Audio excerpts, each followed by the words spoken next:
How does reinforcement affect the bearing capacity of concrete columns? What? Real reinforcement only works under tension and is not needed under compression. Let's analyze all these arguments in today's video. Let's compare the bearing capacities of two concrete columns. They are the same in size and height.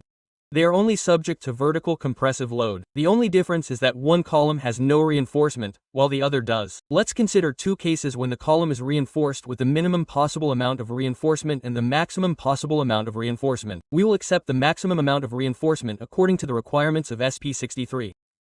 Now let's compare. The column cross-section is 400 by 4 mm, the column height is 3 meters, concrete B25. Such a column without reinforcement will withstand 187 tons of central compressive load. Now we will reinforce this section with the minimum possible reinforcement according to the standards. The vertical reinforcement will be Class A 500S, stirrups A 240. Let's determine the minimum amount of reinforcement we can install so that the section is considered reinforced. To do this, look at paragraph 1036 SP 63. In order not to bother you with calculations, we will simplify the task. Let's take 0.1% reinforcement as a minimum and apply it to the full section without taking into account the working height. This accuracy will be sufficient for the example. So, we need at least 0.1% of the vertical reinforcement area from the area of the entire column section. Let's calculate the area of the column section. 40 x 40 centimeters will be 1,600 square centimeters. Hence, the reinforcement area must be at least 1.6 square centimeters.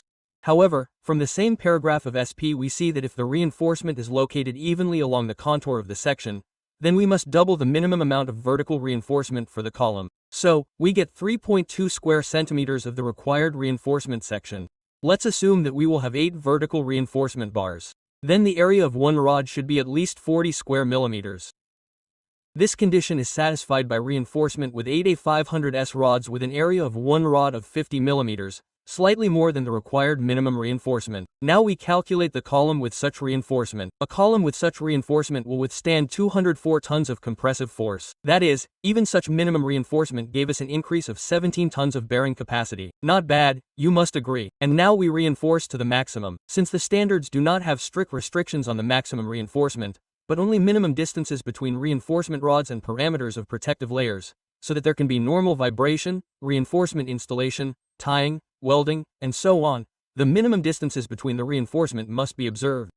From this indirectly we can get the maximum reinforcement that we can cram into a specific section of the column. From design experience, we take that the maximum percentage of reinforcement of a reinforced concrete column section, taking into account the joining of the reinforcement, is 5%. Then the area of reinforcement we need will be 80 centimeters. That is, the area of each rod, with 8 of them, should be 1,000 millimeters, which almost ideally corresponds to the diameter of the reinforcement of 36 millimeters. We make a calculation. We get 488 tons of bearing capacity, which is many times greater than the bearing capacity of an unreinforced section. Thus, we conclude that reinforcement in columns works effectively in conjunction with concrete, and the outrageous statement of some characters that only concrete works under compression, and reinforcement works only under tension, is banal ignorance. Look at the standards, study the calculations. Do not forget to subscribe to our Telegram channel, where there is even more useful information for designers and builders. Yeah.